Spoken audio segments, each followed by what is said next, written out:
열왕기하 17장 1절에서 23절까지 말씀을 살펴보도록 하겠습니다. 북이스라엘 19대 왕 호사의 통치와 아수르에 의한 북이스라엘의 멸망을 언급합니다.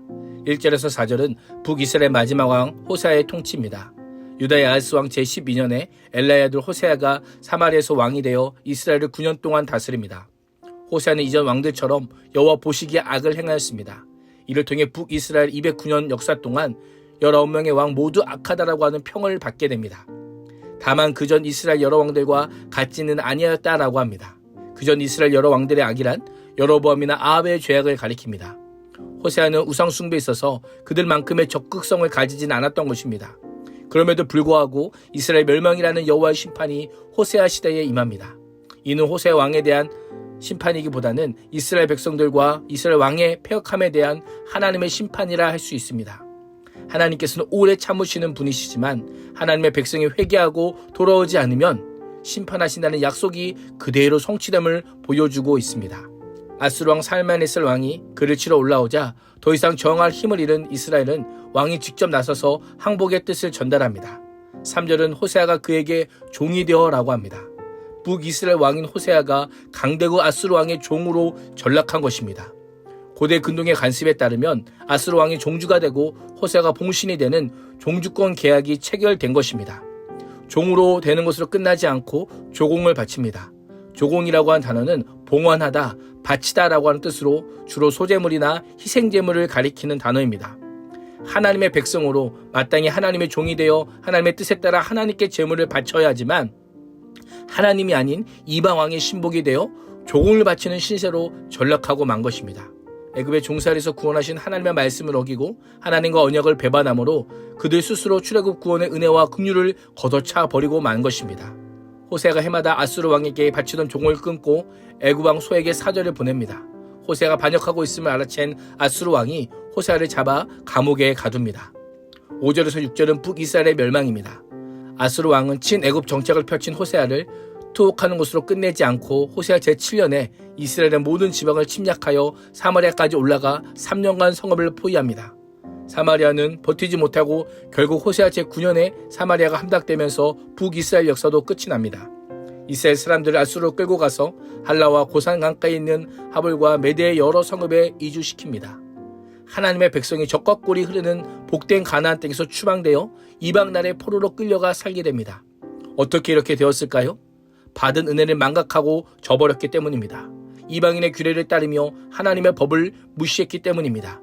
심판당하는 것을 보면서 실패한 선왕들로부터 아무런 교훈을 얻지 못하고 그대로 걸었기 때문입니다.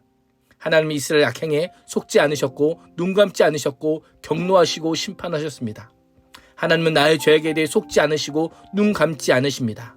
오늘도 하나님과 우상 사이에서 오락가락하거나 갈팡질팡하며 머뭇거리는 어리석은 삶을 살지 않고 의를 행하여 하나님을 기쁘시게 하는 복된 길을 걸을 수 있기를 축복합니다.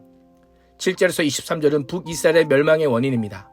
7절에서 41절은 이스라엘 멸망과 원인을 지적하는 가운데 7절에서 17절은 멸망에 직접 연결된 제목을 서술합니다.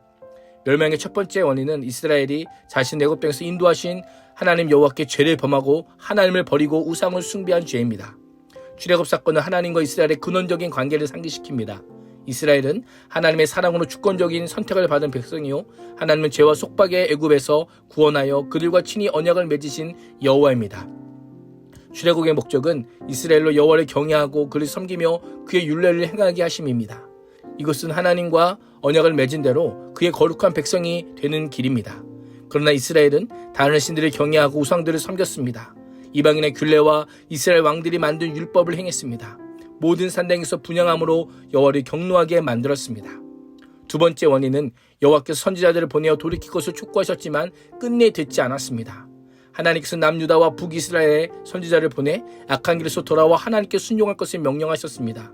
하나님의 명령은 늘 그들 가까이 있었지만 그들은 조상들처럼 목을 곧게 하여 여호와의 율례와 언약과 경고의 말씀을 버렸습니다. 대신 헛된 것을 따라가며 헛된 것에 미혹되었고 여호와께서 본받지 말라고 명하신 이방 사람들을 따랐습니다.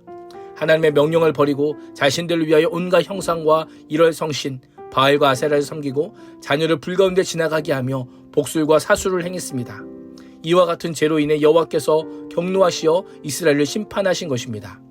이스라엘이 하나님과 맺은 언약과 그의 경고를 버렸기에 하나님께서도 그들의 모든 자손, 즉 그들의 씨를 버리셨습니다. 그들을 징계하여 침략자들의 손에 넘겨주시고 여호와의 면전에서 내쫓기까지 하신 것입니다.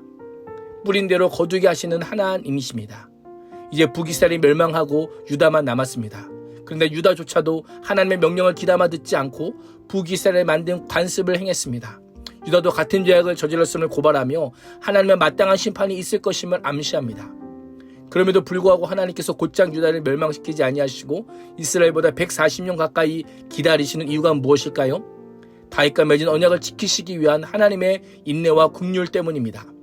21절에서 23절은 북이스라엘의 멸망 과정, 즉 하나님께서 다윗의 집을 찢어 나누심으로 북이스라엘 백성들이 여로보암을 왕으로 삼았으나 여로보암이 백성들의 깨어 큰 죄를 범하게 하고 북이스라엘이 그 죄에서 떠나지 않으므로 결국 하나님의 심판을 받아 망하게 되었다라고 말씀합니다.